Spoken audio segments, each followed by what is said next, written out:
ونستغفره ونعوذ بالله من شرور أنفسنا ومن سيئات أعمالنا من يهده الله فلا مضل له ومن يضلل فلن تجد له وليا مرشدا وأشهد أن لا إله إلا الله وحده لا شريك له وأشهد أن محمدا عبده ورسوله اللهم صل وسلم وبارك على نبينا محمد وعلى آله وصحبه وسلم تسليما مزيدا وبعد ikhwani wa akhwati fid din azzakumullah, bapak-bapak, ibu-ibu, saudara-saudari sekalian, jamaah salat subuh Masjid Al-Muhajirin yang dimuliakan oleh Allah Subhanahu wa taala. Alhamdulillah, kembali kita bersyukur kepada Allah Subhanahu wa taala karena di pagi ini, di subuh ini, Allah Subhanahu wa taala masih memberikan kepada kita kebaikan untuk bisa datang ke rumah-rumah Allah Subhanahu wa taala untuk beribadah kepada Allah Subhanahu wa taala, dan kita berharap semoga semua usaha kita, semua amal kita untuk menuju ke tempat yang mulia ini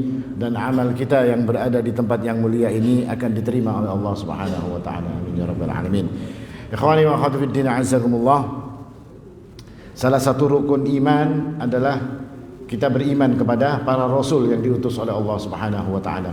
Artinya kita yakin bahwasanya para rasul yang diutus oleh Allah Subhanahu wa taala tersebut mereka adalah benar, dan apa yang dibawa oleh para rasul tersebut adalah sesuatu yang benar pula yang datang dari Allah Subhanahu wa taala. Kita sebagai umat Nabi sallallahu alaihi wasallam dilarang untuk membeda-bedakan para rasul tersebut. Artinya kita beriman kepada semua nabi dan rasul yang diutus oleh Allah Subhanahu wa taala, dan kita tidak pernah membeda-bedakan mereka. Karena Allah Subhanahu wa taala mengisyaratkan tentang sifat orang-orang beriman ini di dalam Al-Qur'an. Allah mengatakan sifat mereka la nufarriqu baina ahadin mir rusulih, dan kami tidak pernah membeda-bedakan di antara rasul-rasul yang diutus oleh Allah Subhanahu wa taala. Dan inilah yang menjadi perbedaan antara umat Nabi Muhammad sallallahu alaihi wasallam dengan orang-orang yang terdahulu dari kalangan Yahudi dan Nasrani. Yahudi mereka beriman dengan semua rasul, tapi mereka ingkar kepada Isa alaihi salam dan ingkar kepada Rasulullah sallallahu alaihi wasallam. Orang-orang Nasrani beriman kepada semua rasul, tapi mereka ingkar kepada Nabi Muhammad sallallahu alaihi wasallam. Sedangkan kita beriman kepada semua rasul yang diutus oleh Allah Subhanahu wa taala. Inilah yang membedakan diri kita dengan umat-umat yang lalu. Dan berimannya kita dengan para rasul bukan dalam sisi risalah, karena tiap risalah dari para rasul itu berbeda. Kita hanya melakukan apa yang menjadi risalah yang dibawa oleh Rasulullah sallallahu alaihi wasallam. Artinya kalau hari ini ada orang, saya mau beramal dengan Injil Ustaz, enggak boleh, ya kan? Atau saya mau dengan Taurat aja sudah, kada boleh. Kenapa? Ya, kita beramalnya, petunjuknya, patokan kita adalah Al-Quran, karena itu adalah kitab yang jadi patokan bagi diri kita. Akan tetapi di antara para rasul-rasul yang lalu itu mereka banyak sekali perkara-perkara yang tetap berlaku sampai hari ini. Seperti contohnya nasihat-nasihat, petuah-petuah dari para rasul terdahulu itu masih bisa dipakai sampai hari ini. Sebagaimana ketika kita membaca Al-Quran, bagaimana ketika Nabiullah Ya'qub alaihi salam memesankan kepada anak-anaknya ketika beliau akan meninggal dunia. Kita juga membaca tentang petuah-petuah Nabiullah Musa alaihi salam kepada orang-orang Bani Israel. Seperti apa petuah itu? Maka kita pun akan menjalankan petuah tersebut, karena tidak ada satupun yang bertentangan, dan dia bukanlah sesuatu amal sebagaimana amal-amal kita yang lainnya. Atau kita membaca lagi tentang nasihat Nabiullah Nuh alaihi salam kepada putra-putranya ketika beliau menjelang meninggal dunia. Tidak ada masalah untuk kita jalankan. Dan pada pertemuan kali ini kita akan membahas tentang beberapa petuah dari Nabiullah Isa alaihi salam, di mana petuah ini adalah petuah yang sangat bermanfaat bagi kita, yang mengingatkan kepada kita tentang kebaikan-kebaikan yang harus dicapai oleh seorang yang beriman kepada Allah Subhanahu wa taala, tentang kehati-hatian di dalam kehidupan di dunia, yang intinya semua petuah yang disampaikan oleh Nabiullah Isa alaihi salam adalah perkara-perkara yang akan membawa keselamatan kepada kita. Petuah pertama yang dikatakan oleh Nabiullah Isa alaihi salam, beliau mengatakan bu'san li azwajikil baqin kaifa la ya'tabiruna bi azwajikil madin. Beliau mengatakan, celakalah suami-suamimu. Dia berkata kepada seorang wanita ini, celakalah atau meranalah suami-suamimu yang masih ada. Kenapa mereka tidak mengambil pelajaran dari suami-suamimu yang telah lalu? Nah, ini bukan suami istri nih Pak. Ini nasihat yang dalam yang dikatakan oleh Nabiullah Isa alaihissalam. Diriwayatkan bahwasanya pada suatu hari Nabiullah Isa alaihissalam ini pernah berjalan. Setelah berjalan lalu beliau kemudian melihat seorang wanita tua. Wanita tua ini saking tuanya sampai ompong giginya, kadada giginya lagi. Akan tetapi yang membedakan wanita ini dengan wanita yang lain, wanita ini badannya dipenuhi dengan perhiasan.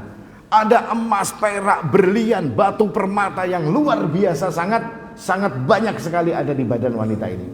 Maka kemudian Nabiullah Isa alaihissalam ketika melihat orang ini tadi, maka beliau pun kemudian yughatti wajhah anha. Nabiullah Isa kemudian karena melihat wanita ini yang penampilannya, kalau kita hari ini kan Pak, ada ninik perhiasannya luar biasa, ya kan? Ninik gaul ini, ya kan? Nabiullah Isa kemudian menutupi wajahnya. Ketika Nabiullah Isa alaihissalam menutupi wajahnya, maka wanita tua itu mengatakan, ikshif an wajhik, buka saja wajahmu itu wahai fulan, falastu bi imra'ah, karena sesungguhnya aku ini bukan wanita biasa. Kata wanita tersebut, innama ana dunya, sesungguhnya aku ini adalah dunia. Jadi dunia itu digambarkan oleh cerita ini, oleh riwayat ini sebagai seorang wanita tua, yang wanita tua ini tadi ompong, jelek sudah, tapi perhiasannya sangat banyak, luar biasa. Lalu kemudian Nabiullah Isa alaihissalam berkata, faqala laha alaki zauj, apakah engkau mempunyai suami wahai wanita? Maka dia pun mengatakan, li azwajun kathir, aku punya suami banyak sekali, suami saya. Masya Allah ya kalau Pak, suaminya banyak benar, dibungas benar kira-kira. Maka Nabiullah Isa pun mengatakan, akullu tallaqaki, apakah semua suamimu telah menceraikan dirimu? Lalu dia berkatakan, wanita tua ini berkata, qalat bal kullu qataltu, tidak, tapi semua suamiku aku bunuh, kata dia. Faqala ahazinta ala ahadin minhum, apakah setelah engkau melakukan itu, kata Nabiullah Isa alaihissalam, apakah engkau pernah merasa bersedih atas seorang saja daripada suamimu, sedih karena kehilangan mereka? Lalu dia pun juga mengatakan, qalat hum yahzanuna alayya wala ahzanu alaihim, mereka yang bersedih maksudnya mereka yang bersedih dengan sebab diriku, dan aku tidak pernah bersedih dengan mereka. Wa yabquna alayya wala abki alaihim, dan mereka pun menangis karena diriku, sedangkan aku tidak pernah menangis karena mereka. Ini kata si wanita tua yang merupakan perwujudan dunia tadi. Makanya kemudian Nabiullah Isa mengatakan, bu'san li azwajiki al-baqin, sungguh celaka, sungguh kasihan, sungguh merana suami-suamimu yang hari ini masih ada. La ya'tabiruna bil madin, bagaimana mungkin mereka tidak mengambil pelajaran daripada suami-suamimu yang telah lalu? Kaifa tuhlikinahum wahidan wala yakununa minka ala hadrin, bagaimana mungkin engkau membunuh suami-suamimu itu satu persatu di antara mereka engkau bunuh, kata Nabiullah Isa, tapi orang-orang yang masih ada yang hari ini menjadi suamimu, sedikit pun mereka tidak pernah berhati-hati. Masya Allah, ini nasihat yang luar biasa Pak, nasihat berkaitan yang mengingatkan kita tentang fitnah dunia. Dunia itu begitu dahsyat fitnahnya. Maka orang-orang yang terfitnah dengan dunia, orang-orang yang tidak kuat hatinya berkenaan dengan dunia, maka dipastikan dia akan menjadi celaka. Dia akan menjadi orang-orang yang mendapatkan kesusahan, mendapatkan penderitaan. Bahkan dunia di dalam cerita ini, dalam riwayat ini dikabarkan sebagai seorang wanita yang sangat tua. Wanita yang tua, yang sudah jelek, yang secara akal sehat tidak ada satupun orang yang akan suka dengan wanita yang sudah tua. Jangankan ulun yang masih anom ini, kalau Yang sudah tua aja kan kalau diparakakan lawan wanita yang sudah tua lawan yang masih anom, kira-kira milih yang mana Pak Haji? Antum pilih yang mana? Pak Haji pilih yang mana Pak Haji? Milih yang anom jar sidin ya. Kalau yang tua ada jadi rumah ya Pak Haji lah. Tapi ini tidak. Ini justru orang semakin tertarik kepadanya dengan perhiasan yang luar biasa banyaknya, orang menjadi tertarik kepada si wanita yang merupakan dunia ini tadi. Maka ini sebuah pelajaran bahwasanya saat manusia itu tertarik dan kemudian mereka mengejar-ngejar dunia, maka yang terjadi adalah kecelakaan. Yang terjadi adalah penderitaan, sebagaimana kata dunia sendiri, qataltuhum, saya membunuh semuanya. Artinya saya mencelakakan mereka yang mengejar-ngejar diriku. Saya mencelakakan semua yang mengidolakan diriku, kata si dunia ini tadi. Bahkan orang-orang yang hatinya terkait, orang-orang yang hatinya terkait kepada dunia, yang terlalu mengagungkan dunia dan yang menjadikan dunia ini satu-satunya tujuan. Dan ini yang banyak terjadi di antara manusia, Pak. Menjadikan dunia itu satu-satunya tujuan di dalam hidup mereka. Maka kata dunia apa? Aku bikin mereka sedih dan aku bikin mereka menangis. Dengan sebab apa? Dengan sebab mereka terlalu cinta kepada dunia ini tadi. Kenapa? Karena dunia pasti akan meninggalkan dirinya. Dan Rasul SAW pernah mengatakan, Man kanati dunya hammuhu, Man kanati dunya hammahu, farraqallahu amrah, wa ja'ala faqrahu baina 'ainaihi wa lam ya'tihi minad dunya illa ma kataballahu lahu. Orang yang menjadikan dunia itu sebagai tujuan pokoknya, dunia itu sebagai tujuan akhir hidupnya, maka Allah Subhanahu wa Allah akan menjadikan mereka farraqallahu amra, urusannya justru akan tercerai-berai. Wa ja'ala faqrahu baina 'ainaihi, orang yang selalu menjadikan dunia itu sebagai tujuan, orang itu akan senantiasa merasakan miskin, tidak pernah merasa cukup.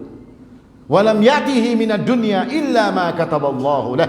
Meskipun dia berusaha seperti apapun, dunia itu tidak akan datang kecuali sebagaimana yang telah ditetapkan oleh Allah Subhanahu wa taala. Makanya Ibnu Qayyim Al-Jauziyah mengatakan, muhibbud dunya la yanfaqu an thalath.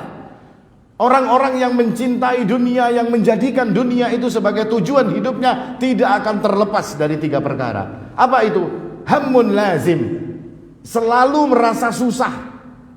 Orang yang urusannya cuma dunia, Pak, itu selalu merasa susah.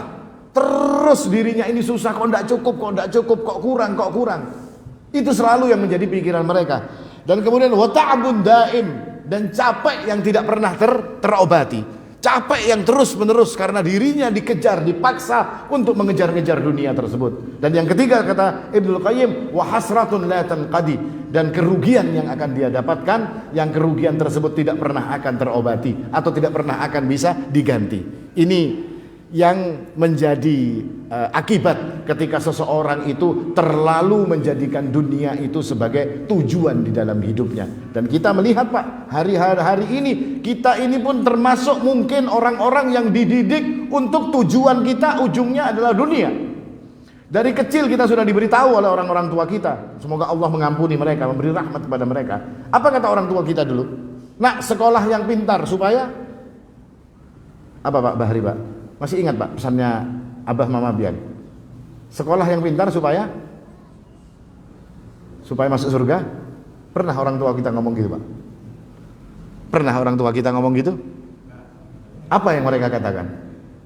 Supaya hidup ikam kena nyaman, supaya ikam kena nyaman begawi, supaya ikam kena kawa jadi dunia, semua yang diberitahukan kepada mereka. Tidak pernah contoh daripada Nabiullah Ya'qub alaihi salam. Sudah ada contohnya. Apa yang dikatakan oleh Ya'qub alaihi salam kepada anak-anaknya? Ma ta'buduna min ba'di. Apa yang kau sembah nanti wahai anakku setelah bapakmu ini tidak ada? Tujuannya adalah Allah Subhanahu wa taala. Walam ya'tihi minad dunya illa ma kataballahu lah. Tidak akan datang dunia itu meskipun dikejar seperti apapun, meskipun diupayakan seperti apapun, kecuali illa ma kataballahu lahu, kecuali yang telah ditetapkan oleh Allah Subhanahu wa taala. Tapi tidak kita, Pak. Kita justru menjadikan dunia itu di depan dan nomor satu. Nah, pada saat itulah kita telah terfitnah dengan seorang wanita tua yang ompong, yang mempunyai perhiasan yang banyak, yang ujungnya justru membawa kita kepada kecelakaan. Dan ini perkara yang paling ditakutkan oleh Nabi SAW. Rasulullah SAW pernah berkata, "Mal faqra, wallahi mal faqra akhsha alaikum, walakin akhsha alaikum an tubsata alaikum ad-dunya, fatanafasuha kama tanafasuha, fatuhlikahum kama ahlakathum." Sungguh kata Nabi, demi Allah, saya tidak pernah takut kalian menjadi miskin. Tapi yang saya takutkan kata Nabi SAW adalah antubsata alaikumud dunya, akan dibentangkan dunia ini untuk umat Muhammad SAW. Lalu mereka berlomba-lomba untuk mendapatkannya. Maka apa yang terjadi kata Nabi SAW? Dunia akan mencelakakan kalian, sebagaimana orang-orang yang telah lalu dari kalangan orang-orang yang telah lewat, mereka dicelakakan oleh dunia. Apa Pak contohnya dicelakakan oleh dunia, Pak? Pian kalau mau melihat berapa banyak orang yang gara-gara urusan harta, urusan dunia memutuskan tali silaturahimnya. Gara-gara harta memutuskan tali silaturahimnya dengan bapaknya, dengan ibunya, dengan saudaranya, putus hubungan. Gara-gara apa? Gara-gara harta. Tahukah kita bahwasanya ini sebuah kecelakaan, karena memutuskan hubungan itu di sisi Allah adalah urusan yang sangat besar. Berapa banyak di antara kita, mungkin di antara orang-orang yang pernah kita lihat, yang begitu tersibukkan dengan dunianya sehingga mereka melalaikan sholatnya. Apakah ini bukan sebuah kecelakaan? Allah yang mengatakan, fawailul lil musallin, celaka orang-orang yang mengerjakan sholat, yang sholatnya lalai tadi. Bahkan bukan hanya itu saja Pak, kita bahkan ketika dalam keadaan sholat, kita apa yang kita pikirkan? Dunia yang kita pikirkan ketika dalam keadaan sholat. Wal'iyadzubillah. Itulah nasib kita, seperti itulah berkenaan dengan dunia. Lalu berapa banyak lagi orang-orang yang memakan harta orang lain, entah dengan cara zalim, dalam urusan perdagangan, entah dalam urusan warisan dan segala macam. Mereka makan harta orang lain. Apakah ini bukan sebuah kecelakaan? Allah yang mengatakan orang-orang yang memakan harta orang lain zulman innama ya'kuluna fi butunihim nara. Orang yang memakan harta orang lain dengan cara yang tidak betul, maka mereka sejatinya memakan api neraka, memasukkan api neraka ke dalam perut-perut mereka. Nah, ini yang ditakutkan oleh Nabi SAW. Maka cukuplah bagi kita untuk menjadikan diri kita itu tahu seperti apa sih dunia ini. Firman Allah Subhanahu wa taala yang mengatakan, "I'lamu annamal hayatud dunya la'ibun wa lahwun wa zinatun wa tafakhurun bainakum wa takathurun fil amwali wal aulad." Sesungguhnya kehidupan dunia itu kata Allah Subhanahu wa taala adalah lahwun wa la'ib, ya kan? Canda dan permainan saja kata Allah Subhanahu wa taala. Wazinatun, dan perhiasan-perhiasan dan hiasan-hiasan aja dunia itu kata Allah. Wa tafakhurun bainakum wa takatsur fil amwali wal aulad, dan kalian saling berbangga dengan urusan dunia. Kena semua loh Pak kita ini Pak. Iya kan? Adalah Pak orang yang bangga pakai sepeda ontel. Adalah Pak. Oh, bangga seorang pakai apa? Sepeda ontel. Adalah. Yang bangga itu yang pakai Harley Davidson itu yang bangga. Wa tafakhur kata Allah Subhanahu wa taala. Wa takatsurum bil amwali wal aulad, dan berbanyak-banyakan anak dan harta. Harta dan anak yang dibanyak-banyakkan. Itu yang dibangga-banggakan oleh mereka. Lalu Allah menceritakan bahwasanya dunia itu kamatsali ghaitsin a'jabal kuffara nabatuh thumma yahiju fatarahu musfarran thumma yakunu hutama. Lalu dunia itu nanti akan hancur dengan sendirinya, jadi menguning dan kemudian dia hancur. Itulah dunia kata Allah Subhanahu wa taala. Setelah itu apa yang terjadi? Wa fil akhirah kata Allah. Allah ingatkan kita ini Pak. Wa fil akhirati adzabun syadidun wa maghfiratun minallahi wa ridwan. Tapi nanti di akhirat cuma ada dua jalan. Adzabun syadid, ada adab yang sangat pedih, serta ampunan dan keridhaan Allah Subhanahu wa taala. Apa maksudnya nih Pak? Bukan kita itu tidak boleh cari dunia, tidak. Tapi carilah dunia dengan cara yang benar, supaya ujung daripada kita itu bukan azabun syadid, bukan diazab oleh Allah dengan sebab harta dunia kita. Tapi jadikan kita mencari dunia, mencari harta di dunia ini, ujungnya nanti maghfiratum minallahi wa ridwan. Kita dapat ampunan serta mendapatkan ridhonya Allah Subhanahu wa ta'ala dengan dunia yang sudah kita usahakan di dalam kehidupan kita pada hari ini. Intinya boleh kita cari dunia, harus cari dunia, tapi ingat jangan sampai ujung daripada dunia yang kita cari ini adalah azabun syadid. Jangan sampai urusan dunia kita ini menjadikan kita tertipu dengan urusan dunia yang menjadikan justru diri kita atau celaka diri kita, terpedaya. Sebagaimana kata dunia sendiri, qataltuhum, saya bunuh semua suamiku. Saya tidak menangis tapi mereka yang menangis. Saya tidak pernah bersedih tapi mereka yang justru bersedih. Ini nasihat pertama dari Nabiullah Isa alaihissalam. Nasihat beliau yang kedua adalah la tanzuru fi dhunubil ibad ka'annakum arbab.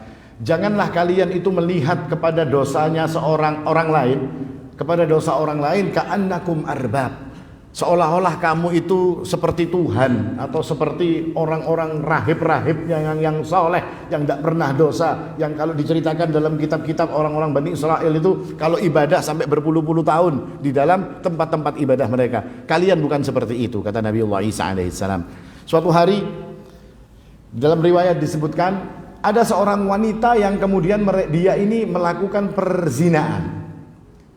Setelah dia berzina, maka orang kampung semua tahu bahwasanya si wanita ini berzina. Maka datanglah orang-orang kampung ini ke rumah orang ini tadi, ke rumah wanita ini tadi. Mereka caci maki wanita ini, mereka jelek-jelekkan wanita ini. Bahkan mereka gelar-gelari dengan gelar-gelaran yang sungguh sangat jelek yang saat itu didengarkan, dengan gelaran yang begitu tidak enak untuk didengarkan oleh telinga. Lalu kemudian mereka pun memaksa wanita ini, mengeluarkan wanita ini dari rumahnya dan menyeretnya menuju ke hadapan Nabiullah Isa alaihissalam. Lalu mereka mengatakan, wahai Nabiullah, orang ini, wanita ini telah berzina, dia itu begini dan begini. Disebutkanlah gelaran-gelaran jelek, dicaci makinya orang wanita yang berbuat dosa ini tadi. Dan tegakkan hukum untuk wanita yang jelek ini, wahai Nabiullah. Hukumlah dia, rajamlah dia dengan sebab perbuatannya yang begitu jelek. Orang-orang ini semua mencaci maki wanita ini tadi. Maka kemudian Nabiullah Isa alaihissalam melihat kepada orang-orang tersebut. Beliau melihat kepada orang-orang ini tadi, lalu beliau melihat pandangan mata yang penuh dengan kemarahan dan model orang-orang yang punya perasaan benci yang sangat luar biasa. Maka kemudian Nabiullah Isa alaihissalam pun mengatakan, "Thayyib, baik, aku akan menegakkan hukum untuk wanita ini." Disiapkan wanita itu untuk dirajam. Lalu Nabiullah Isa mengatakan, "Man kana minkum bila khati'ah falyarmiha awalan bihajar." Siapa di antara kalian yang hidupnya tidak ada dosanya, silahkan melempar pertama kali. Mendengar perkataan Nabiullah Isa alaihissalam, maka orang-orang saling pandang antara yang satu dengan yang lain. Mulailah orang yang tua pergi. Kenapa? Karena tidak mungkin dia akan melempar pertama kali. Pergi satu persatu, satu, sampai orang sekampungan ini habis. Tinggal siapa? Tinggal Nabiullah Isa alaihi salam dan wanita tersebut waqifatun fi makaniha. Dia berdiri tetap di atas pada tempatnya. Dia berdiri tetap di tempatnya sebagaimana dia akan dirajam pada saat itu. Maka Nabiullah Isa alaihi salam pun mengatakan, "Ainahum ayyatuhal mar'ah?" Kemana mereka wahai wanita yang akan dirajam ini? Kemana mereka pergi? Kata Nabiullah Isa alaihi salam, "Alam yahkum alaiki ahadum minhum?" Tidakkah salah satu di antara mereka itu melakukan hukuman kepada dirimu? Maka wanita ini menjawab, "La ahadun, la ahada ya sayyidi." Tidak ada satupun dari mereka yang tertinggal wahai tuanku, kata si wanita tersebut. Maka Nabiullah Isa alaihi salam pun berkata kepada wanita ini, "Wa ana la ahkuma alaik." Dan aku pun tidak akan menghukum dirimu wahai wanita. "Idhabi wa la ta'udi tukhtiin." Sekarang aku pun tidak akan menghukummu. Sekarang engkau pergilah dan jangan pernah engkau ulangi lagi apa yang sudah engkau lakukan. Nah, ini cerita berkaitan dengan kasih sayang yang diajarkan oleh Nabiullah Isa alaihi salam. Dan larangan beliau, jangan pernah mencela orang lain, jangan pernah meremehkan orang lain, meskipun orang lain itu seorang pendosa. Orang itu berdosa, Pak. Pezina dia, maling dia, tukang minum khamr dia. Tapi tidak boleh kita jelek-jelekkan orang tersebut. Tidak boleh kita caci maki dia. Tidak boleh kita menghina orang-orang yang melakukan kemaksiatan. Yang terjadi hari ini apa? Justru kalau kita melihat orang yang bermaksiat, mulut kita tidak akan bisa ditahan untuk tidak menghina mereka. Kita jelek-jelekkan mereka, kita hina mereka, kita berikan mereka ini sifat-sifat yang tidak baik. Ini dilarang dalam syariat. Bahkan dalam syariat Rasulullah SAW ini tidak boleh. Apalagi kalau orang itu sudah tobat dari perbuatan maksiat, lalu diungkit-ungkit dan digelar-gelari dengan perbuatan tersebut. Misalnya ini mantan maling, si fulanah mantan pelacur, si fulan ini mantan koruptor dan segala macam. Mereka sudah bertobat dari perkara-perkara tersebut. Allah saja mengampuni kok. Allah saja mengatakan bahwasanya dosa mereka kalau mereka bertobat akan diampuni. Kenapa kita selalu mengungkit-ungkit urusan tersebut? Bahkan dikatakan dalam sebuah riwayat, man ayyara akhahu bi dzambin lam yamut hatta ya'malahu. Orang yang menghina saudaranya dengan sebab melakukan sebuah dosa. Saudaranya berdosa, saudaranya jatuh pada perbuatan dosa, lalu dia hina habis-habisan orang ini tadi. Maka kata hadis tersebut, lam yamut hatta ya'malahu. Dia tidak akan mati sampai dia pun akan diuji oleh Allah dengan dosa tersebut. Wal'iyadzubillah. Tapi hadis ini dikatakan oleh para ulama sebagai hadis yang dhaif. Tapi makna daripada hadis ini cocok dengan apa yang dikatakan oleh banyak sekali ulama. Di antaranya Imam Ibnu Qayyim Al-Jauziyah mengatakan, wa kullu ma'siyatin uyyirat biha akhaka, dan semua maksiat yang kalian ejekkan, yang kalian hinakan, yang kalian celakan kepada saudara-saudara kalian, fahiya ilaika yahtamilu ayyarida bih, maka dia itu bisa jadi akan menjadi perbuatan yang akan juga engkau lakukan. Innaha sa'iratun ilaika fala budda an ta'malah. Maka dia itu bisa dipastikan engkau pun akan melakukan perbuatan yang engkau cela tersebut. Karena kita melihat di kehidupan kita, Pak, orang yang kadang-kadang tukang mencela orang yang berbuat salah, ujung-ujungnya inya menggawe juga, ya kan? Dicelanya orang ini, oh ini kalau jadi pengurus masjid ini korupsi, ini apa segala macam, ya kan? Akhirnya inya yang jadi pengurus masjid, ujung-ujungnya inya juga yang korupsi, ya kalau sama. Artinya hati-hati jangan. Tapi ini bukan bermakna kalau yang namanya kemungkaran tidak diingkari, bukan loh Pak lah.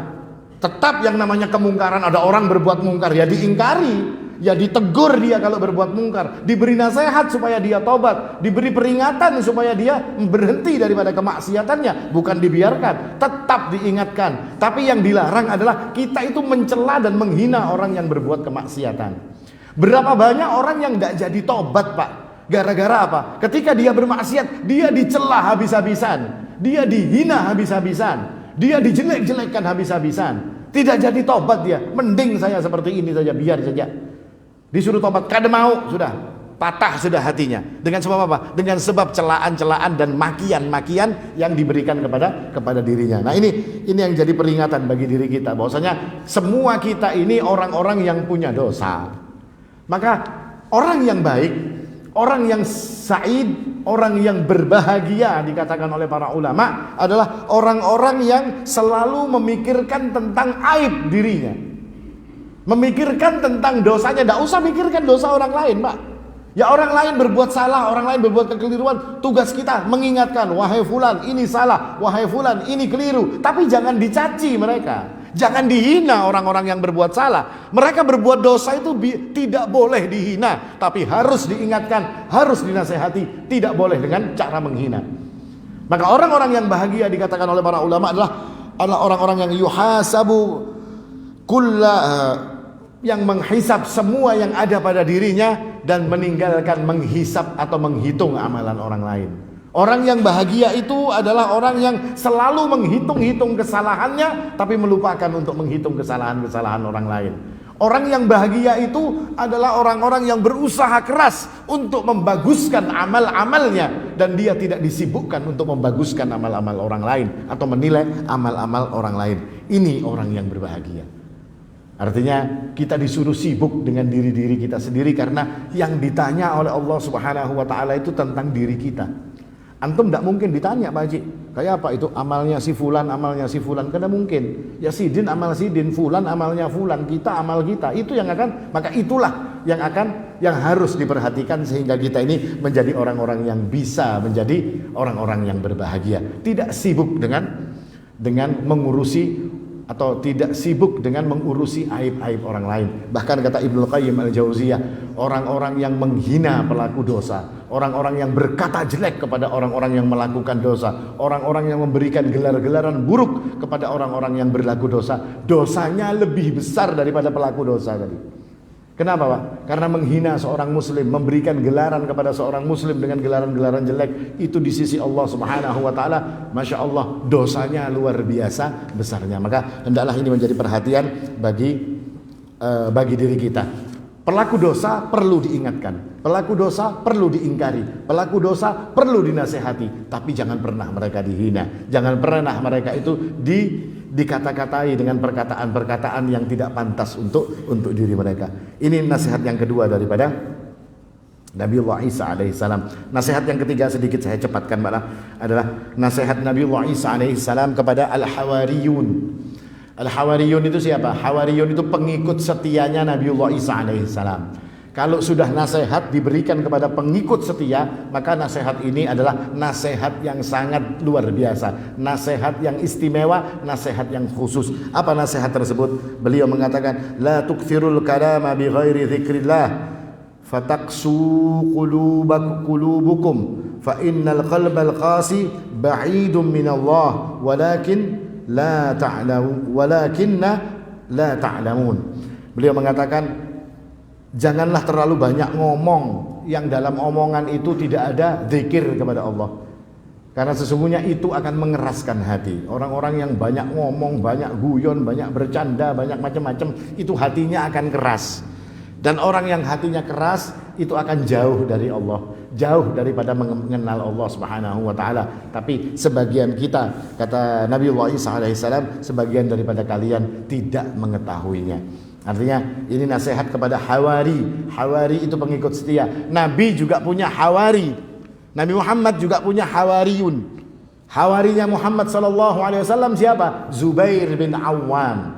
Beliau mengatakan, likulli nabiyyin hawariyan. Setiap nabi punya pengikut setia. Wa inna hawariya az-Zubair bin Awam. Sesungguhnya pengikut setiaku, kata Nabi, adalah Zubair bin Awam. Ini pujian Pak, bukan berarti makna hakiki, tidak. Karena pengikut setia Nabi itu banyak sekali. Mungkin Abu Bakar As-Siddiq, Umar bin Khattab, Utsman bin Affan dan yang lain-lainnya, mereka semua adalah pengikut setia Nabi, sampai mereka rela mengorbankan nyawa mereka demi untuk Nabi SAW. Mereka ini pengikut setianya Rasulullah SAW. Tapi ini sebuah pujian kepada Zubair bin Awam. Siapa Zubair bin Awam? Zubair bin Awam itu menantunya Abu Bakar As-Siddiq radhiyallahu anhu. Apa Pak, kalau sama-sama menantu itu ngarannya apa Pak? Lain. Kalau ipar itu kan saudara apa?